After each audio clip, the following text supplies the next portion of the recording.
మనకు ఒకవేళ సక్సెస్ అయిందంటే వెంటనే విధి రాత బావుందని మనం అనుకుంటాం. మనకు సక్సెస్ కాకపోతే నిర్బంధమని అనేస్తాం. కానీ అలాగే ఉంది. ఇది ఏమని చెప్పేది? ఇందులో సిద్ధాంతం అనేది ఏమీ లేదా? నాకదేమిటో అర్థం కావడం లేదు. అది ఏంటని చెప్పారంటే, రెండింట్లోనూ సక్సెస్ అవుతుందా లేదా ఆగుతుందో, రెండింట్లోనూ సరే స్వతంత్రం అనేది నిజంగా లేదు. సక్సెస్ అయ్యిందంటే వెంటనే మీ వల్ల అయ్యింది అనుకుంటారు. ఇదే అజ్ఞానం. ఇది కూడా ఒక సందర్భమే. ఇదొచ్చి కరెక్టే. సక్సెస్ కాకున్నా అది కరెక్టే, సక్సెస్ అయినా కూడా అది చాలా కరెక్టే. ఇందులో మీదంటూ ఏమీ లేదు. You are one of the circumstances. You are not the whole and sole do or anything. మీరు స్వతంత్రంగా చేసేవారు కాదు. మీరు కట్టుబడ్డారు. పరిస్థితులే చేయిస్తుంది. అందువల్ల విధే మిమ్మల్ని అక్కడికి తీసుకెళ్తుంది. అది మీరు ముందు బాగా అర్థం చేసుకోవాలి. అప్పుడు మీకు ఏ ఒక కష్టమూ ఉండదు.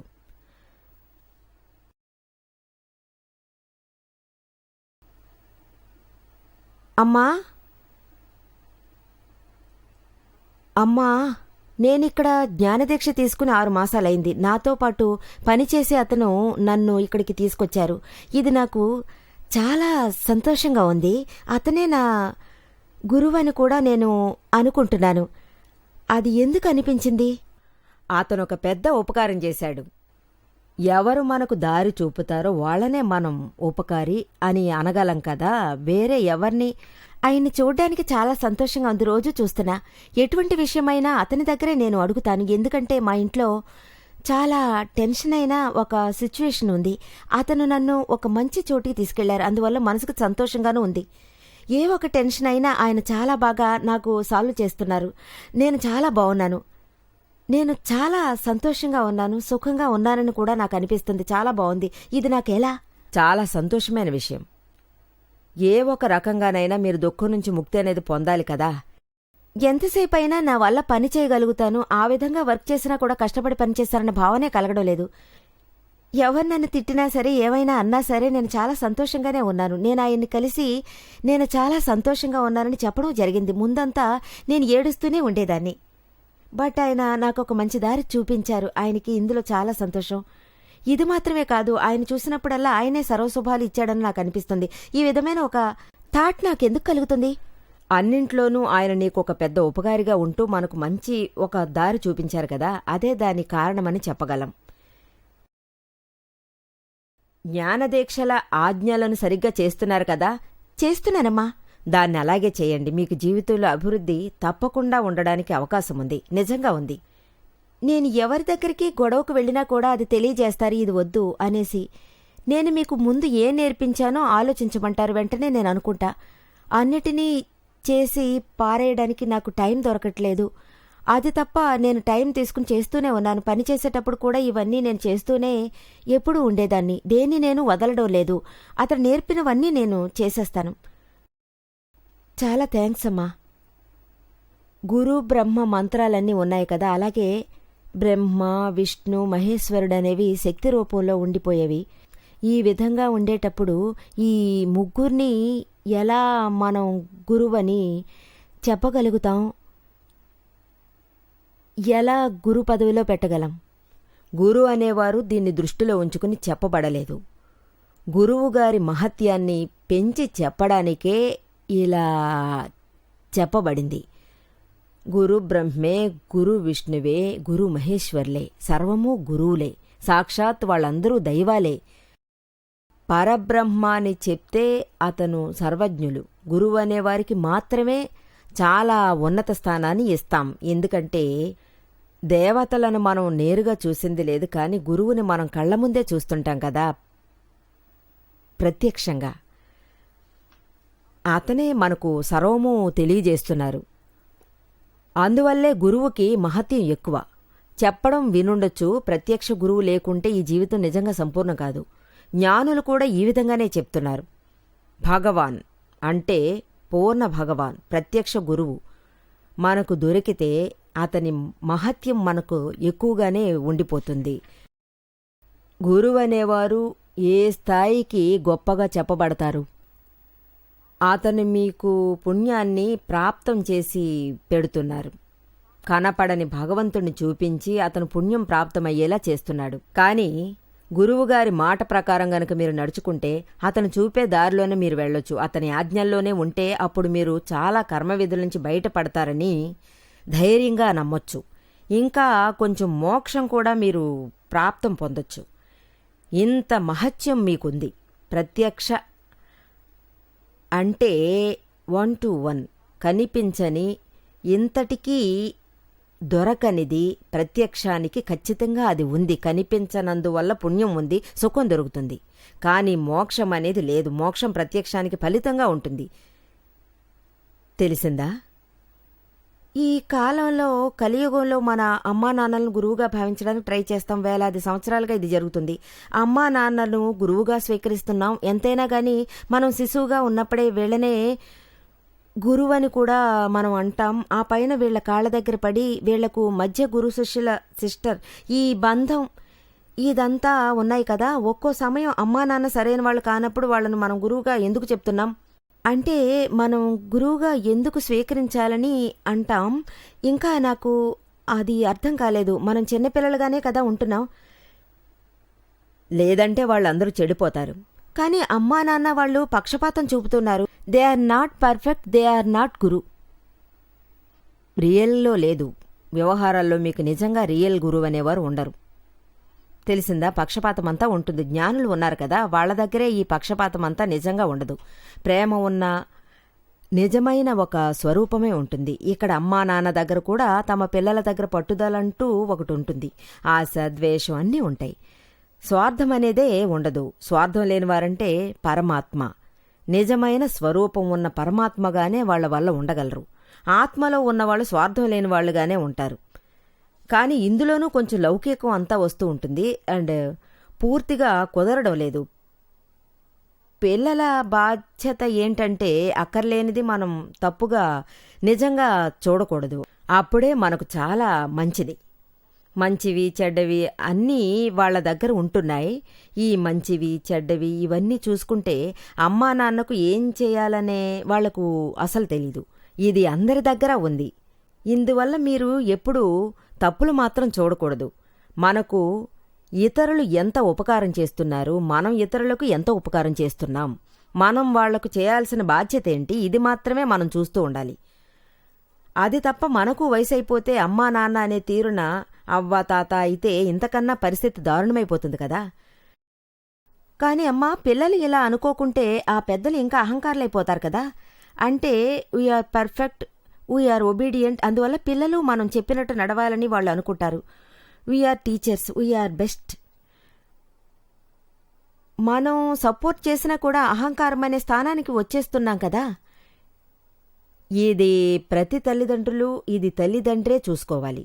వాళ్ళు ఏ టైంలోనూ అహంకారిగా ఉండడానికి వీల్లేదు.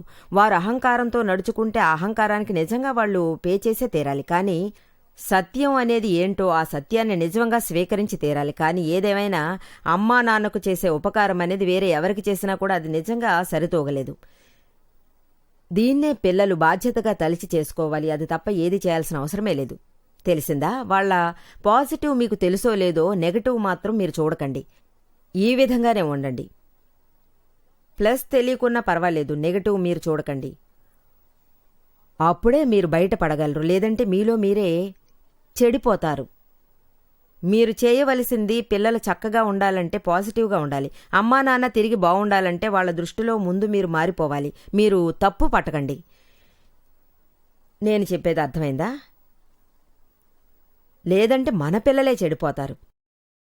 ఒక శిష్యునికి నాకు గురువు కావాలని చెప్తే ఇది నిశ్చయం చేయడానికి నాకు పలానా ప్రాప్తం పొందడం కోసం ఒక లక్ష్యం అనేది ఉండడం అవసరమా లేదా చెప్పండి? ఖచ్చితంగా అవసరమైనది. సపోజ్ మనం రైల్వే స్టేషన్కి వెళ్తాం. అక్కడ మనం ఏ స్టేషన్కి వెళ్లాలో మనం నిర్ణయించుకోలేదంటే ఏ ఒక గ్రామానికి వెళ్ళాలి, ఏం పరిస్థితి పడుతుంది? ఆ రోజుల్లో రాత్రి పగలు సర్వము ఆ రైల్వే స్టేషన్లోనే ఇక్కడ్నుంచి అక్కడ, అక్కడ్నుంచి ఇక్కడని అందరూ నడుస్తూ ఉంటారు. అంటే వచ్చే రైళ్లన్నీ గమనిస్తూ ఉంటారు. అందులో వచ్చే పేర్లన్నీ వాళ్ళు చదువుతారు. మీకు ఎక్కడికెళ్లాలనే నిర్ణయమే తీసుకోకుంటే ఏ ట్రైన్ మీరు పట్టుకుంటారు? సర్వము వేస్ట్ అయిపోతుందే, కష్టపడిందంతా వేస్ట్ అవుతుంది. అందువల్లే ఏ ఒక శిష్యుడు లోపల నుంచి క్లియర్గా ఉండాలని చెప్పేది. నేనేం చేయాలి, నేనేం ప్రాప్తం పొందాలి, నా ఆఖరి లక్ష్యం అటువంటిది ఏంటి, ఆ రకంగా ఆలోచన బాగా చేయాలి. మీ అంతరాత్మలో మీరే ప్రశ్నించుకోవాలి, ఏం కావాలి. లౌకికంలో ఉన్న ఈ భౌతిక సుఖం అనేది మనకు కావాలా, లేక నెమ్మది కావాలా? ఆ తర్వాత దీనికోసం విడివిడి అయిన లైన్స్. మీకు మోక్షం కావాలంటే మీరు దానికోసం వేరే ఒక లైన్లోనే పోయి తీరాలి. సర్వము వేరువేరే. ఇందులో మనమే అన్నిటినీ నిర్ణయించి తీరాలి. అలాగే నాకేం కావాలి, ఏ ఒక దారిలో నేను వెళ్ళాలి. మనం తీసుకోవాల్సిన లక్ష్యాన్ని సరైన టైంలో తీసుకోకపోతే అంతకుముందు మీ ముందు ప్రత్యక్ష జ్ఞానులో లేక సాధువులో ఏం దేవుళ్ళో వచ్చినా మీ వల్ల గుర్తుపట్టడానికే కుదరదు. మీరు వదిలేస్తారు. ఎందుకంటే మీకు అతనెవరు, మనం అతని దగ్గర ఏం అడగాలనేది తెలియకుండా పోతుంది. ఇది చాలా అవసరమైంది. ఒకటి ధర్మంలో, ఆధ్యాత్మికంలో. ఈవెన్ పిల్లలు స్కూలుకు పోతున్నారు కదా, వాళ్ళు కూడా ఏ లైన్లో వెళ్లాలని నిర్ణయించుకుంటున్నారు. ఏం చదవాలి అనిపిస్తుంది. కాలేజీకి పోవడానికి ముందు వాళ్లకు సైన్స్ చదవాలని నిర్ణయిస్తారు. మనకు కామర్స్ సరిగ్గా వస్తుందా, లేక మెడికల్ చదువుదామా, ఇంజనీరింగ్ చదువుదామా, లేక ఏది చేయకుండా మనం ఉండిపోదామా, ఇదంతా కూడా నిర్ణయిస్తారు కదా. అప్పుడే ముందడుగనేది వేస్తారు, లేదంటే పొందడం లేదు. ఏ ఒక స్టూడెంటు ముందుకెళ్లలేడు. ఒక్కో నిమిషం అభివృద్ధి పొందిన మనిషికి ఏ ఒక స్టాండర్డ్ అతనికి గురువు కావాలి. దీన్ని ఏ ఒక ఆధారంతో అతను చేసి తీరాలి. అతను ఏ ఒక రకంగా సాధనలు చేయడం ప్రారంభిస్తాడో అంటే శిష్యుడు, అప్పుడు అతనికి ఒక మంచి గురువు అనేవారు కుదిరిపోతారు. ఒక లెవెల్ వరకు అతను మంచితనంగా వచ్చేసిన ఆ తర్వాత ఏంటి, ఇకపై ఏం చేయబోతున్నాం, ఇకపై చేయడానికి ఏముంది,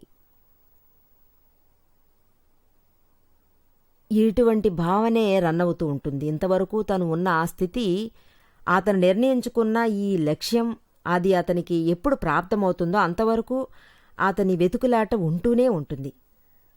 అతను ఉండడానికి మనసు లేకుండా ఒక గురువు దగ్గర 5-6 సంవత్సరాలు ఉన్నా కూడా అతనికి ఏ ఒక ముందడుగు జీవితంలో ఖచ్చితంగా ఉండనే ఉండదు.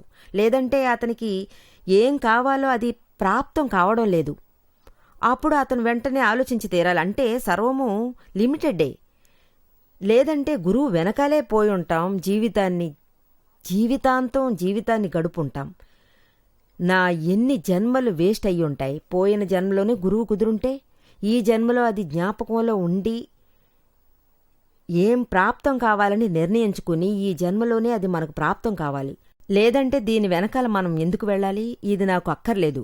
ఇప్పుడు నేను ఏ స్టాండర్డ్లో ఉన్నానో అందుకు ఈ స్టాండర్డ్లో ఉన్న టీచర్ నిజంగా కరెక్ట్, సరైన గురువు లేడు. అలా అనుకునే వాళ్ళందరూ వెతకడం మొదలెట్టారు. ఇటువంటి ఒక సిచ్యుయేషన్ వచ్చిందంటే ఒక రకమైన భయం అనేది వస్తుంది కదా. నేనున్న ఈ గురువును వదిలేస్తే ఆ తర్వాత నాకు ఒక గురువు దొరుకుతారో దొరకరో, అతను నిజమా కాదా, ఇటువంటి చాలా సంతోషాలు అనిపిస్తూనే ఉంటాయి కదా. దీనికంటూ ఒక డెమోక్రేషన్ పెట్టే కదా నాకు కావాలి. అప్పుడు అతనికి మనసులో ఒక తృప్తి ఉంటుంది. అంటే సరిగ్గా కుదిరిందనే ఒక తృప్తి ఉంటుంది. అదే అతను ఆ విధంగా కావాలని తప్పక నిర్ణయించాలి కదా. అది నిర్ణయించకపోతే నిజంగా అతనికి ఇది దక్కదు కదా. ఈ విధంగా చూస్తే అందరూ జ్ఞానులు. ఏం భగవాన్ కూడా ఇలాగే చెప్పుకున్నారు. ఉదాహరణకి శ్రీకృష్ణ భగవాన్నే మీరు తీసుకోండి. శ్రీకృష్ణ భగవాన్ అర్జునునికి ఏం చెప్పారు, ఏం ప్రాప్తం పొందాలి. అతనేమన్నారంటే, నీ కర్మ విధులు అన్నింట్లోంచి నువ్వు బయటపడి పరమపదం సంపాదించి మోక్షం ప్రాప్తం పొందాలి అంటూ గీతలో ఆయన సెలవిచ్చారు కదా. వశిష్ఠ మునివరులు శ్రీరామచంద్రునికి ఇదే చెప్పారు. ఆత్మ ప్రాప్తం పొందే విషయమే ఆయన చెప్పారు. మహావీర భగవాన్ తిరిగి తిరిగి ఇదే నేర్చుకున్నాడు. అంటే శివుణ్ణి దేవుడిగా తలచి శివుణ్ణి పూజించేవాళ్లు ఉన్నారు. ఈ ఒక కాలక్రమంలో శివునికి జీవునికి ఉన్న భేదం పోతుంది అంటారు. అప్పుడు మీరు శివునిగానే అయిపోతారు. ఇక్కడ ఓం నమశివాయ అని చెప్పి చెప్పి శివ ఓం అవుతుంది. ఇది ఇక్కడ ఇదే విషయమే వస్తుంది. ఆఖరికి చూస్తే ఆత్మను తెలుసుకునే విషయమే వస్తుంది. అందరూ ఈ విషయంలోనే చాలా తృప్తిగా ఉందని చెప్తున్నారు. ప్రత్యక్ష ఆత్మజ్ఞానిని వెతకండి. ఆయన్ను చూసి మీరు ప్రాప్తం పొందండి. అప్పుడే ఏదైనా ఒక మంచి దారి దొరుకుతుంది. మనం ఆ దిశలో పోవడానికంటూ ఒక గ్యారంటీ మనకు ఖచ్చితంగా దొరుకుతుంది. మనం దాన్ని వెతకాలి. మొట్టమొదట అంటే మహత్యమైన విషయం ఏంటని చెప్తే, ఆధ్యాత్మిక దృష్టితో ఒక బాలమందిర్ స్టూడెంట్ ఉన్నాడు అనుకోండి.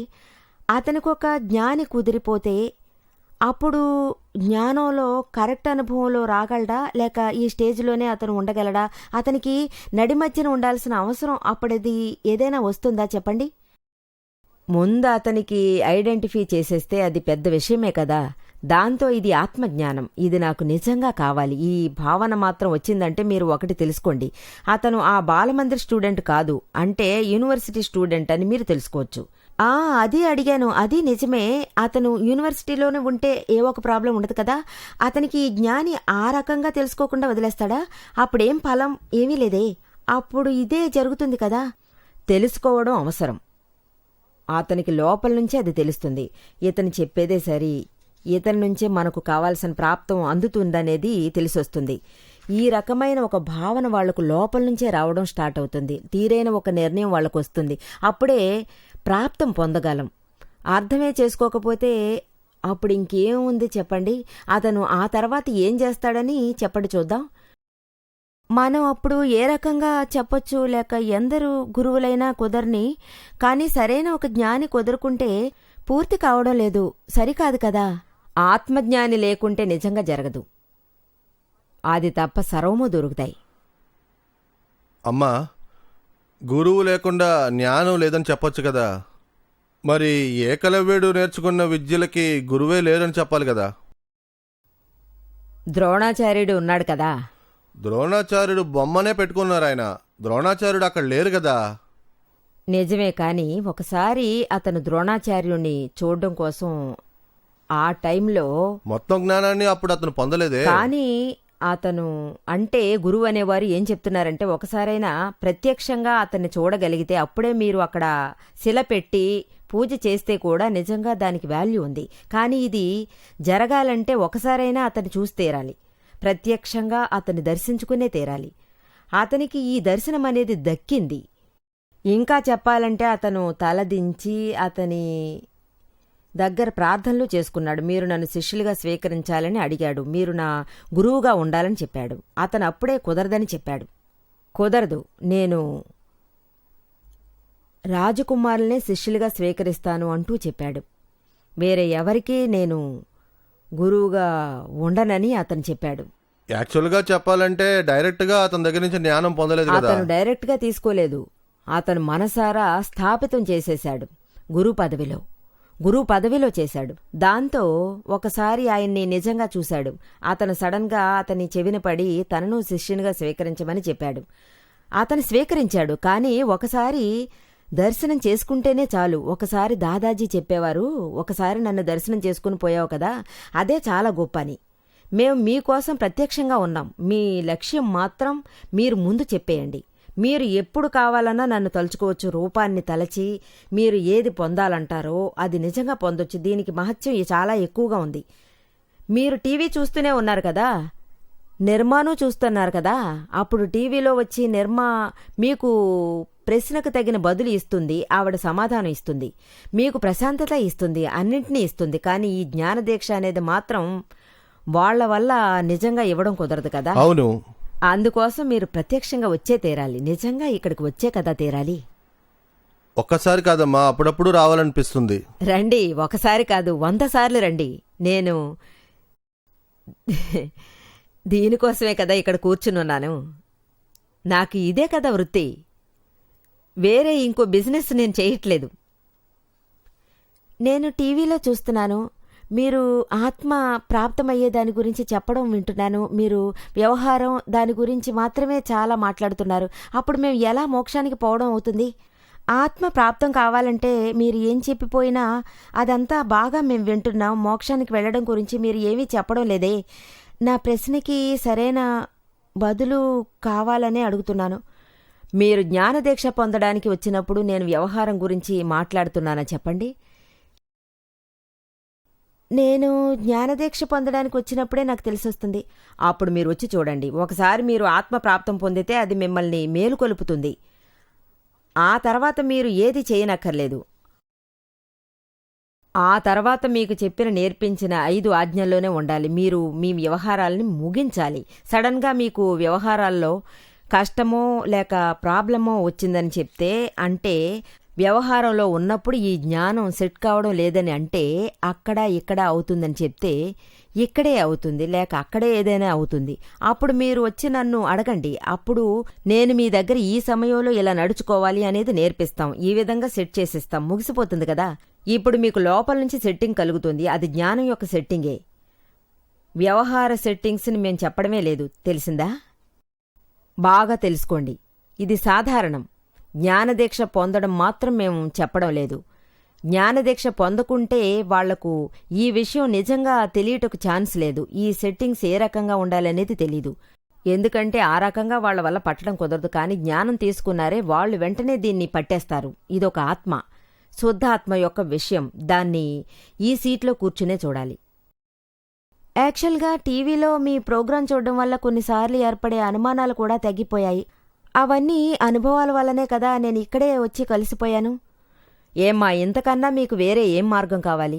లౌకికంలో మంచి ఛాన్సెస్ ఉన్నాయి. ఆ తర్వాత ఈ వ్యవహారం మాత్రం మాట్లాడక జ్ఞానవిధి గురించే ఎప్పుడు మాట్లాడుతున్నారే. ఇదేం విషయం? ఆత్మనే జ్ఞానమే కదా. మీకు మేము 2 గంటల్లో నేర్పించేస్తాం. సరే, మనము ఈ 2-3 గంటల్లో ఏమైపోతుంది? మనము వెళ్ళి చూద్దామనే ఆలోచన ఎక్కువ వచ్చిందంటే మీ అన్ని పనులు మీకు ముగిసిపోతాయే. ఇదే మా ఉద్దేశం. ఇవన్నీ ఒక మార్గమే. చెప్పడానికి ఏదైనా ఒక దారి ఉండాలి కదా. మనం చెప్పేవాళ్లు కావాలి. మనకు సర్వము వివరించేవాళ్లు కావాల్సిందే. మీరు టీవీ చూస్తున్నారు. ఇవన్నీ మీకు కొన్ని పనులే కదా. ఏదైనా ఒక నిమిత్తమే కదా. చెయ్యి పట్టుకుని తీసుకెళ్లడానికి ఎవరైనా కావాలి కదా. ఇవన్నీ నిమిత్తంగా చెప్పబడుతుంది. ఇవన్నీ సంపూర్ణమైతేనే మన వల్ల అభివృద్ధి సాధ్యమవుతుంది. ఈ నిజం వ్యవహారం లేనిది 2 విషయాలు జీవితంలో. నిజమంటే రియాలిటీ. వివాదాలంటే రిలేటివిటీ. 2 సపోర్ట్ అయిన ఒక విషయంగానే ఉంది. టోటల్గా అది వేరువేరు విషయాలు. Real and relative. రిలేటివ్ అనేది ఇప్పుడు ఏమేముందో వాటినంతా మనం ముగించాలి. రియల్ అనేది తెలుసుకోవాలి. ఒకసారి తెలిసిందంటే చాలు, అంతే. దాన్నే మేం చేసి పెడుతున్నాం. జై సచ్చిదానంద.